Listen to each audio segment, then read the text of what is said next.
আসসালামু আলাইকুম ওরহমতুল্লাহি ওয়াবারাকাতু। কাছে দূরে বিশ্বজুড়ে যারা যেখান থেকে দেখছেন আমাদের চ্যানেল এর আজকের প্রোগ্রাম, সকলকে আমি জানাচ্ছি আন্তরিক মোবারকবাদ। আমি মুফতি আবুল হাজ্জাজ জুবায়ের আপনাদের সঙ্গে রয়েছি। আজকের প্রোগ্রাম কোরআনের আলো। পুরা রমজান মাস জুড়ে আপনারা দেখবেন কোরআনের আলো চ্যানেল এর পর্দায়। রমজান মাস আল্লাহ তাআলা বরকতের মাস বানিয়েছেন, রহমতের মাস বানিয়েছেন এবং আল্লাহ রাব্বুল ইজ্জত এটাকে মাগফিরাতের মাস, গুনাহ ক্ষমা করার মাস এবং আল্লাহ তাআলা ইবাদতকে কয়েক গুণ বাড়িয়ে দেন। আল্লাহ রাব্বুল ইজ্জত এটাকে জাহান্নাম থেকে মুক্তির মাস বানিয়েছেন। আল্লাহ রাব্বুল ইজ্জত এই মাসকে আল্লাহ তাআলা কোরআনের মাস বানিয়েছেন। তো কোরআনের আলোয় কিভাবে আমরা আমাদের জীবনকে আলোকিত করতে পারি সেই বিষয়ে ইনশাআল্লাহ আমরা আলোচনা করব। আমাদের সঙ্গে মেহমান হিসেবে আছেন মাওলানা মুফতি নাবিল ওয়ালিদ সাহেব। ইনশাআল্লাহ আমরা ওনার সাথে পরিচিত হচ্ছে এবং ওনার কাছ থেকে আমরা জানবো। আসসালামু আলাইকুম রহমতুল্লাহি ওয়া বারাকাতুহু। ওয়া আলাইকুম আসসালাম ওয়া রাহমাতুল্লাহি ওয়া মুফতি সাহেব, আপনার পরিচয়টা একটু সংক্ষেপে যদি দেন। আমি নাবিল ওয়ালিদ, ঢাকা নদ্দা বসুন্ধরা একটি স্কুল কেন্দ্রিক আর কি একটি মাদ্রাসায় আছি। ওখানে আমি অ্যারাবিক টিচার হিসেবে আছি, উইজডম একাডেমি। জি। আর পড়াশোনা কোথায় করেছেন? আমার দাওরা শেষ হয়েছে তেজগাঁও রেলওয়ে জামিয়া ইসলামিয়া থেকে। ওখান থেকে আমি দাওরা শেষ করে এরপর 1 বছর আত-তাখাসসুস ফিল ফিকহ ওয়াল ইফতা উচ্চতর গবেষণা বিভাগে মারকাজুদ দিরাসা আল ইসলামিয়া কাজীপাড়া কাফরুল, ওখান থেকে আমি শেষ করেছি। মাশাআল্লাহ, আল্লাহ তাআলা আমাদেরকে আপনার ইলমের মাধ্যমে বরকত দান করুক। আপনার ইলমের মাধ্যমে যেন আমরা আমাদের এবং আমাদের দর্শকদের জন্য আল্লাহ তাআলা আলোকিত করুক। তো আপনার কাছে একটি জিনিস জানতে চাওয়া, এই যে রমজান মাস রহমত বরকত নিয়ে আসছে, এই মাসের মধ্যে আমরা আমাদের জীবনকে মধ্যে কি কি জিনিস পরিবর্তন করতে পারি, কোন কোন জিনিসগুলো আনার যেটা আমরা আনতে পারি, কোন কোন জিনিসগুলো বাদ দেওয়ার সেই যেগুলোকে বাদ দিলে আমরা সুন্দর হয়ে যাব, এই বিষয়গুলো নিয়ে যদি একটু আমাদেরকে জানাতেন।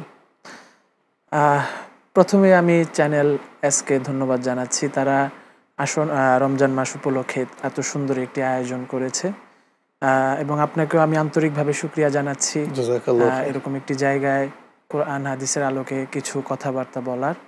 তো আমরা যদি খুব গভীরভাবে চিন্তা করি, আসলে রমজান মাস আল্লাহ সুবহানাহু ওয়া তাআলা আমাদেরকে কেন দিয়েছেন, এই মাসের কেন গুরুত্বটা বেশি দিয়েছেন, তো এটা যদি আমরা আমাদের বাস্তবিক জীবনেও খেয়াল করি, যে দেখা যাচ্ছে যে আমরা আমাদের নিয়মিত যে জীবনযাপন সবসময় করে আসছি, তো অনেক সময় আমাদের মধ্যে একঘেয়েমি একটা ভাব চলে আসে।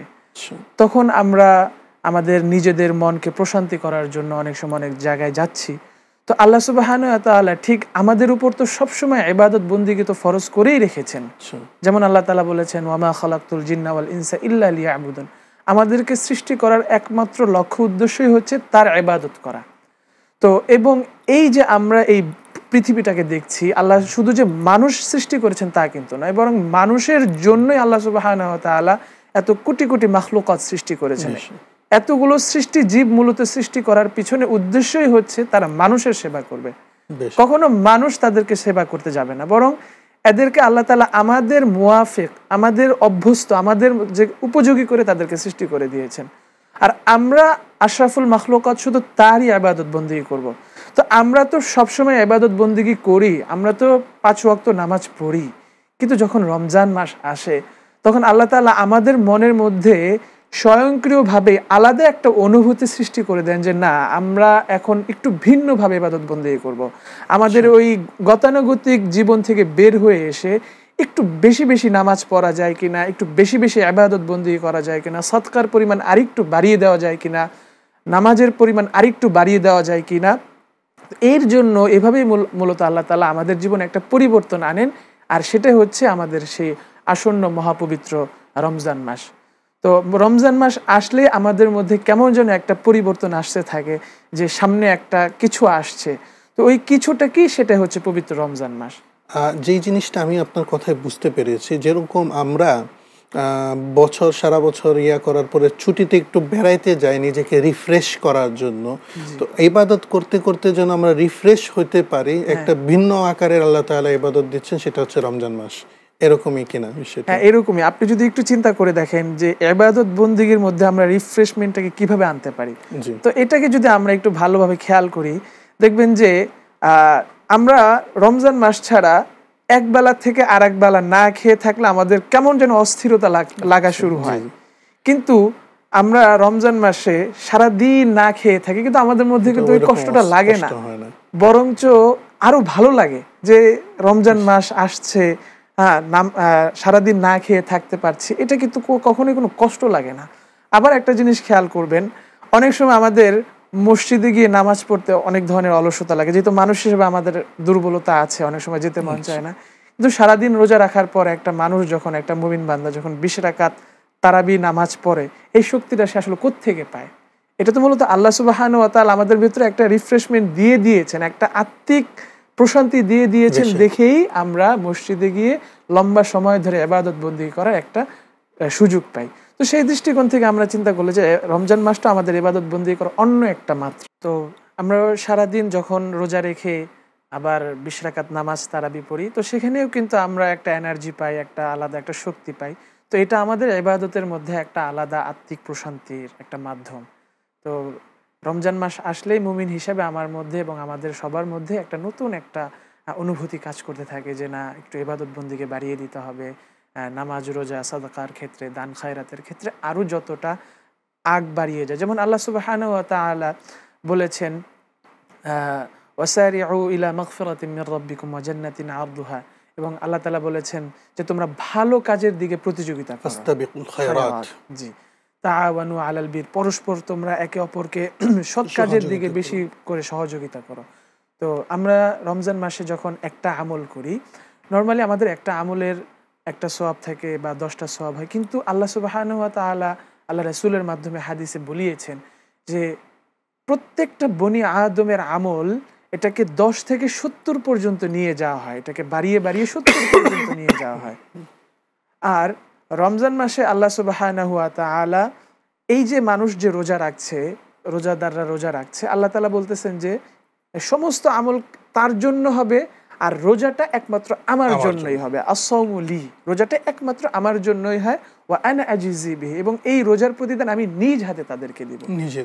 দেখেন আল্লাহ সুবহানাহু ওয়া তাআলা এত সুন্দর সুন্দর কথা আমাদের নবীদের মাধ্যমে, তার নবীজির মাধ্যমে আমাদেরকে জানিয়েছেন যে তিনি বলেছেন ওয়াল্লাযী নাফসি বিয়াদিহি লাখালুফু ফামিস সাইমি আতয়াবু ইনদাল্লাহি মিন রিহিল মিস্ক, যে ওই সত্তার হাতে আমার প্রাণ, আল্লাহর কসম খেয়ে তিনি বলছেন যে রোজাদারের মুখের যে দুর্গন্ধ সেটাও আল্লাহ সুবহানাহু ওয়া তাআলার কাছে মিশকে আম্বরের চাইতে অত্যাধিক সুগন্ধময়। তো এইগুলোর মাধ্যমে আমরা বুঝতে পারি যে একজন রোজাদারের কি পরিমাণ ফজিলত হতে পারে।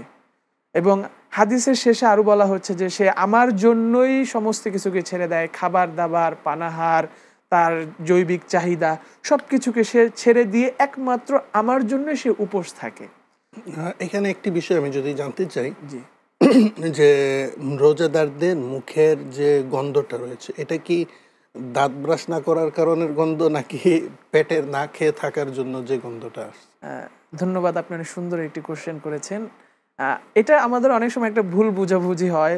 ছোটবেলায় আমরা দেখেছি যে যখন এই সম্পর্কে কেউ কিছু জানতে পারে, অনেকে মনে করে তার মানে মনে হয় আর মেসওয়াক করা যাবে না বা ব্রাশ করা যাবে না। বিষয়টা কি তেমন না।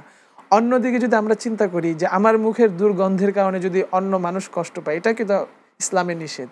তো এখানে আসলে বলা হয়েছে যে রোজাদারের মুখের দুর্গন্ধ বলতে এটা বাস্তবিক কোনো দুর্গন্ধই হতে হবে এরকম না, বরং আমাদের স্বভাবগতভাবে আমাদের মুখের যে একটা ঘ্রাণ থাকে বা দুর্গন্ধ যেটাই বলেন না কেন, এইটা আল্লাহ সুবহানাহু ওয়া তাআলার কাছে অনেক প্রিয়।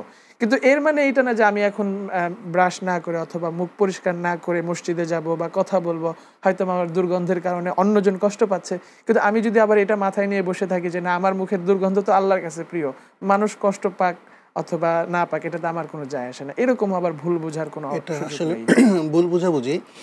আমি যেটা মনে করছি, যা বুঝতে পেরেছি আপনার কথাই, এটা হচ্ছে পরিষ্কার পরিচ্ছন্নতা আমাকে করে রাখতেই হবে। মেসওয়াক আমি করে নিব, রোজার মধ্যে যতটুকু করা যায় আর কি, মেসওয়াকটা আমি করে নিব, পরিষ্কারটা আমি করব।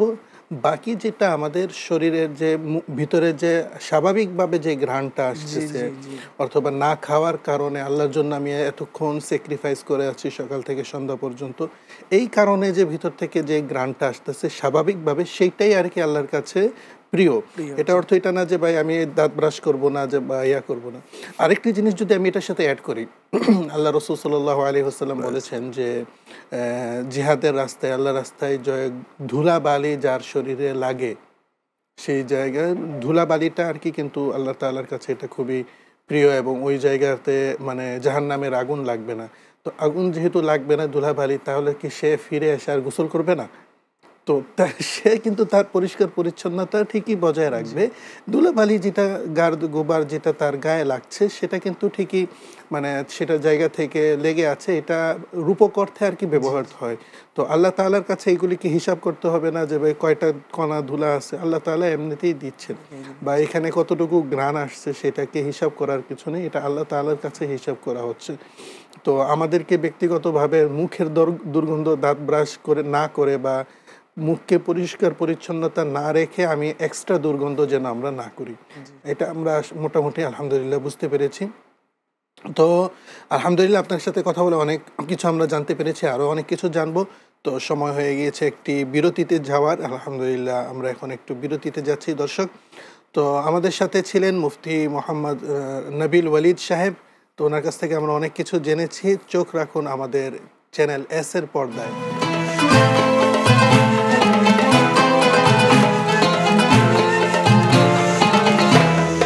আসসালামু আলাইকুম ওয়া রাহমাতুল্লাহি ওয়া বারাকাতুহু। সুপ্রিয় দর্শক শ্রোতা, আমরা দেখছিলাম কোরআনের আলো চ্যানেল এস এর পর্দায়।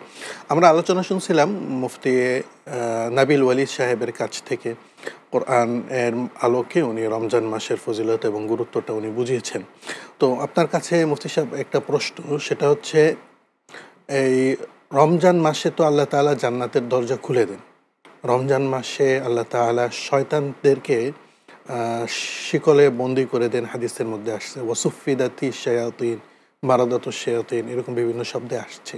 তারপরেও তো দেখা যায় অসংখ্য মানুষ গুনাহের মধ্যে লিপ্ত, এটার কারণটা কি? জাযাকাল্লাহ, অনেক সুন্দর একটি প্রশ্ন করেছেন। আল্লাহ রাসূল সাল্লাল্লাহু আলাইহি সাল্লামের বিশুদ্ধ হাদিসে এরকমটি এসেছে যে যখন রমজান মাস আসে তখন হলো আপনার ফুতিহাত আবওয়াবুল জান্নাহ, জান্নাতের দরজাগুলো খুলে দেওয়া হয়। ওয়াগুল্লিকাত আবওয়াবুন নার ওয়া সুলসিলাতিশ শায়াতিন। তো শয়তানদেরকে শিকলবদ্ধ করার পরেও আমরা যখন রাস্তাঘাটে বের হচ্ছি তখন দেখছি যে নানা রকম সমস্যা। এটা কেন হয়? এটার তো এক নম্বর কারণ আমি যেটা মনে করি যে আসলে আমি যখন নিজের থেকে নিজেকে শাসন করার ক্ষমতা না রাখবো তখন আসলে আমি নিজের থেকেও ভালো হতে পারবো না। আমরা শুধু শুনে আসছি যে শয়তানকে বন্ধ করে দেওয়া হয়। তো এইটাকে আমরা যখন শুনতে পারলাম যে শয়তানকে তালাবদ্ধ করে দেওয়া হচ্ছে, তখন আমি ব্যক্তিগতভাবে কতটুকু নিজেকে ভালো কাজের জন্য উৎসাহিত করতে পারছি। আবার অনেক সময় ধরে যখন আমরা গুনাহে লিপ্ত থাকি, আমাদের স্বভাবিত গুনাহের দিকে ধাবিত হওয়া, কারণ আল্লাহ সুবহানাহু ওয়া তাআলা আমাদেরকে যে 3টা নফস দিয়েছে, এর মধ্যে একটা নফস হচ্ছে সবসময় আমাদেরকে খারাপের দিকে ধাবিত করে, প্ররোচনা দেয়। তো শয়তানকে তালাবদ্ধ করলেও আমাদের ভেতরে কিন্তু ওই নফস ও কেমন যেন একটা শয়তানি, তো এরপরেও সে আমাদেরকে প্রতিনিয়ত ধোঁকা দিতেই থাকে। তো তখন যেটা হয় আর কি, আমরা যেহেতু মানুষ দুর্বল আর আল্লাহ হচ্ছেন ক্ষমাশীল, তো এরপরেও যদি আমাদের গুনাহ হয়েই যায় তো আমাদের উচিত যে আল্লাহ সুবহানাহু ওয়া তাআলার কাছে খাস দিলে তওবা করা, যে এত বড় একটা রমজান মাস চলে আসলো এবং হাদিস শরীফে এতগুলো সুবর্ণ সুযোগের কথা আসলো যেখানে ইবলিসকে শিকলবদ্ধ করে দেওয়া হচ্ছে, জাহান্নামের দরজাগুলো বন্ধ করে দেওয়া হচ্ছে। তো আমার ভেতর কেন পরিবর্তনটা আসলো না? এরকম যদি একটা আত্মিক অনুশোচনা যদি আমি অনুভব করতে পারি, তাহলে তো প্রথম দরজাটাই খুলে গেল ভালোর দিকে যাওয়ার। আর দ্বিতীয়ত যেটা হবে, নফসের উপর তখন নিজেকে নিয়ন্ত্রণ আনতে হবে। নিয়ন্ত্রণ হারিয়ে ফেললেই যেটা হবে যে আমরা আগের মতোই সেই গুনাহেই লিপ্ত হব। কিন্তু যখন আমি আমার নিজেকে বোঝাবো, নিজেকেই নিজে শাসন করব, তখন আল্লাহ তাআলা আমাদেরকে সাহায্য করবেন এবং আমরা তখন ভালো কাজের দিকে অগ্রসর হতে পারবো। আপনার কথা থেকে আমি যেটা বুঝতে পেরেছি, একটা হচ্ছে একটা মানুষ যখন গুনাহ করতে থাকে শয়তানের প্ররোচনায়, তো তার একটা এটা অভ্যাসে পরিণত হয়ে যায়। জি। তো শয়তান না থাকলেও তখন সে এটা করতে থাকে। এরকমটা কিনা, এটা হচ্ছে তাহলে মোমেন্টাম একটা বিষয় রয়েছে, যে ফিজিক্সের একটা ল আছে, ল অফ মোমেন্টাম বা ল অফ ইনার্শিয়া। তো একটা জিনিস যখন ঘুরতে থাকে, যেমন মনে করেন পাখাটা, যখন পাখা ঘুরতে থাকে সুইচ অফ হয়ে গেলেও কিন্তু কানেকশন বন্ধ হয়েছে, কিন্তু ওই যে এতক্ষণ ঘুরতেছিল ওইটার জোরেই আবার ঘুরতেই আছে। তো মানুষ যখন খুব বেশি একটা গুনাহের অভ্যাস করে নেয়, তখন সেখান থেকে বেরিয়ে আসা তার জন্য একটু কঠিন হয়ে যায়। তো যদিও শয়তান থাকে না, নফসের উপরে সে নিয়ন্ত্রণ হারিয়ে সে এখনও ওই যে শয়তানের মতো করেই আমল করছে। এই জন্যই আল্লাহ তাআলা কিন্তু মানে একটা সুযোগ দিয়েছে তাকে, মানে প্রথমে 10 দিন, এরপরে আবার 10 দিন, এরপর আবার 10 দিন। প্রথমটা রহমতের, মাগফিরাতের, এরপরে নাজাতের একটা সুযোগ দিয়েছে, যে তুমি যতটুকু পারো নিজেকে এখন নিয়ন্ত্রণ করো, নিয়ে আসো। আর না পারলে যেমন বদদোয়া দেওয়া হয়েছে, যে রমজান মাস পেয়েছে কিন্তু সে তারপরে নিজেকে ক্ষমা করতে পারলো না, আল্লাহ তাআলা তাকে ধ্বংস করুক, তো এই বদদোয়া এসেছে। আচ্ছা, আপনার কাছে আরেকটি বিষয় জানতে চাওয়া, এই যে 10 দিনের একটা বিষয় রয়েছে, যে প্রথম 10 দিন একরকম, দ্বিতীয় 10 দিন একরকম, তৃতীয় 10 দিন একরকম, এই হাদিসটা আমাদেরকে একটু যদি আমাদেরকে বুঝাতেন বা ব্যাখ্যা করতেন। আল্লাহ রাসূল সাল্লাল্লাহু আলাইহি সাল্লাম হাদিসের মধ্যে বলেছেন যে আউয়ালুহু রাহমাহ ওয়া আওসাতুহু মাগফিরাহ ওয়া আখিরুহু ইতকুম মিনান নার। তো রমজানকে 30 দিনকে 10 করে ভাগ করার হিকমত হচ্ছে এমন, যে প্রথম 10 দিন আল্লাহ সুবহানাহু ওয়া তাআলা আমাদেরকে এতটা রহমত করেন যে যেটা আমরা মানে মানবিক দৃষ্টিকোণ থেকে এই জিনিসগুলো আমরা সবগুলো উপলব্ধি করতে পারি। যে দেখবেন যে প্রথম 10 দিন অনেক সময় খুব বাতাস হচ্ছে, বৃষ্টি হচ্ছে, তো এটা তো আমরা মানে আমাদের মানে বাহ্যিক চর্মচক্ষু দিয়ে এই রহমতগুলো আমরা দেখতে পারি, যে প্রথম 10 দিন কষ্ট হচ্ছে না। তো আল্লাহ তাআলা প্রথম 10 দিনটাকে রেখেছেন যাতে করে তিনি আমাদের উপর অঢেল অসংখ্য অগণিত রহমত তিনি আমাদের উপর দান করেন। আবার যখন 10 দিন শেষ হয়ে গেল, তো যদি পুরা মানে রমজানের 30টা দিনে যদি রহমতেরই হতো, তাহলে কেমন জানি একটু আমাদের কাছে লাগতো, কিন্তু আল্লাহ তাআলা 10 করে ভাগ করেছেন। আবার যখন আমরা দ্বিতীয় দশকে আসি, তখন আল্লাহ তাআলা আমাদের জন্য মাগফিরাতের ঘোষণা করেছেন। তো এটার দ্বারা আমরা যত জীবনের যত গুনাহ করেছি, আল্লাহ তাআলা এই দিনগুলোতে শুধু আমাদেরকে মাফ করতেই থাকেন। আল্লাহ তো আমাদের গুনাহ সার্বক্ষণিক মাফ করতেই থাকেন, কিন্তু এই রমজানের দ্বিতীয় দশকে আল্লাহ তাআলা আমাদেরকে ক্ষমা করতে থাকেন, এবং তখন একটু বেশি পর্যায়ে। আর যখন হলো শেষ দশকে আমরা চলে যাই, যেটা খুবই গুরুত্বপূর্ণ, এখানে অনেক একটি রাত আছে, গুরুত্বপূর্ণ একটি রাত। তো শেষ দশকে আসলে আল্লাহ রাসূল বলেছে ওয়া আখিরুহু ইতকুম মিনান নার, আল্লাহ সুবহানাহু ওয়া তাআলা তখন জাহান্নাম থেকে মানুষদেরকে মুক্তি দান করে। অর্থাৎ তখন শেষ দশকে আমরা যত ইবাদত বন্দেগী করব, এবং আল্লাহ তাআলার কাছ থেকে নিজেকে এখনই একটাই রাখতে হবে, যে আমি যেন মারা গেলে বা আমার মৃত্যু হয়ে গেলে যেন আমি কখনোই জাহান্নামে যেন না যেতে পারি। এটার জন্য এই শেষ দশকে বেশি বেশি আল্লাহ তাআলার কাছে ইস্তেগফার করা, ক্ষমা চাওয়া, এবং আল্লাহ তাআলা এই শেষ দশকে বেশি বেশি জাহান্নাম থেকে মুমিনদেরকে মুক্তি দান করতে থাকেন। বেশক, মাশাআল্লাহ। আচ্ছা, কোরআন কারীমকে রমজান মাসের যে বলা হয় যে রমজানে কোরআন আল্লাহ তাআলা অবতীর্ণ করেছেন, কোরআনের সাথে রমজান মাসের কি বৈশিষ্ট্য রয়েছে, মানে কতটুকু কোরআন পড়া উচিত, কিভাবে পড়বো আমরা, এটা একটু যদি আমাদেরকে বলতেন। রমজান মাস তো এমনিই বলা হয় যে কোরআনের মাস, কোরআন নাজিলের মাস, শাহরু রমাদানাল্লাযী উনজিলা ফীহিল কুরআন। তো দেখা গেছে যে জিবরিল আলাইহিস সালাম যখন আল্লাহ রাসূল সাল্লাল্লাহু আলাইহি সাল্লামের কাছে ওহী নিয়ে আসতেন, তো তারা ওহীটা রাসূল সাল্লাল্লাহু আলাইহি সাল্লাম সাহাবায়ে কেরামকে লিখিয়ে রাখতেন। কিন্তু যখন রমজান মাসে কোরআন নাজিল হলো, তখন আল্লাহ সুবহানাহু ওয়া তাআলা আল্লাহ রাসূল সাল্লাল্লাহু আলাইহি সাল্লাম জিবরিল আলাইহিস সালামের সাথে দাওর করতেন, অর্থাৎ একে অপরকে কোরআন শোনাতেন। জিবরাইল আলাইহিস সালাম আল্লাহ রাসূলকে শোনাতেন, এবং আল্লাহ রাসূল জিবরাইল আলাইহিস সালামকে শোনাতেন, মানে পুরা কোরআনকে একটা খতম দিতেন আর কি, মানে একজন আরেকজনকে শুনিয়ে খতম। আমরা যেটা যে তারাবির নামাজে অনেক সময় পড়ে থাকি, যেটা খতমে কোরআন, অথবা মানে যারা কোরআনের হাফেজ হয় একজন আরেকজনকে যে শোনায়, ওই রকম ভাবে উনি জিবরাইল আলাইহিস সালামকে শোনাতেন আর কি। আচ্ছা। এবং দেখবেন যে সারা বছরে আমরা যতটুকু কোরআন না পড়তে পারি, কিন্তু রমজান মাস আসলে আমাদের কোরআন তেলাওয়াতের গতি বেড়ে যায়। আপনি হাফেজ বলেন, গায়রা হাফেজ বলেন, এরা সবাই আলহামদুলিল্লাহ তখন রমজান মাস আসলে কোরআন তেলাওয়াতের প্রতি অন্যরকম ভাবে কোরআন তেলাওয়াত করতে থাকে, এবং এটাকে উপলব্ধি করে যে যেহেতু এটা রমজান, এই রমজানেই কোরআন নাজিল হয়েছে, তো আমাকে বেশি বেশি তেলাওয়াত করতে হবে। এর জন্য রমজান মাস আসলেই মানুষের কোরআন তেলাওয়াতের গতিও বেড়ে যায়। বিশেষভাবে আমরা কয়েকজন আইম্মাদের ব্যাপারে শুনেছি, যেমন ইমাম মালিক রহমতুল্লাহ আলাই সারা বছর উনি হাদিস পড়াতেন। যখন রমজান মাসে আসতেন তো তারাকাল কিতাব বা আহলা, উনি ওই কিতাব টিতাব সব ছাড়তেন এবং উনি বলতেন এটা কোরআনের মাস, উনি কোরআন পড়তেন। আবার অনেক ইমামদের ব্যাপারে শুনেছি ওনারা মানে পুরা রমজান মাসে দিনে এক খতম দিতেন, রাত্রে এক খতম দিতেন। ইমাম আজম আবু হানিফা রহমতুল্লাহ আলাইয়ের ব্যাপারে আসছে ফতোয়া কাজী খানের মধ্যে, তো উনি 61টা খতম দিতেন, দিনে এক খতম, রাত্রে এক খতম, আবার তো তারাবির নামাজে এক খতম দিতেন। তো আমাদের তো এখানে আমরা যতটুকু বুঝতে পারছি যে তারাবির নামাজের মধ্যেও কোরআনে কারিমকে খতম করা, এটাও রাসূল সাল্লাল্লাহু আলাইহি ওয়াসাল্লাম নিজে না করে থাকলেও রাসূল সাল্লাল্লাহু আলাইহি ওয়াসাল্লাম যেহেতু জিবরিল আলাইহিসসালাতু ওয়াসসালামের সাথে একটা দৌড় করতেন, খতম দিতেন, সেটাকেই হযরত ওমর রাদিয়াল্লাহু তাআলা আনহু খতম করার জন্য বলেছেন, যেটা এখন জামাতের আকারে আমরা করছি। তো এটা গুরুত্বপূর্ণ একটি আমল হয়ে দাঁড়িয়েছে। তো তারাবির নামাজটা আমরা যে পড়ব সেটা কতটুকু গুরুত্ব সহকারে পড়ব? জি, আমরা যদি চিন্তা করি তাহলে দেখব যে আমাদের রমজান মাসের প্রতিটা দিন সাহরি থেকে ইফতার পর্যন্ত এবং ইফতার থেকে তারাবি নামাজ পর্যন্ত প্রত্যেকটা আমলই অনেক গুরুত্বপূর্ণ। আপনি দেখেন রমজান মাসে আমরা সেই ভোর 3টায় উঠে যাই, উঠে গিয়ে সাহরির জন্য প্রস্তুতি নিতে থাকি, সাহরি করে নামাজ পড়ি।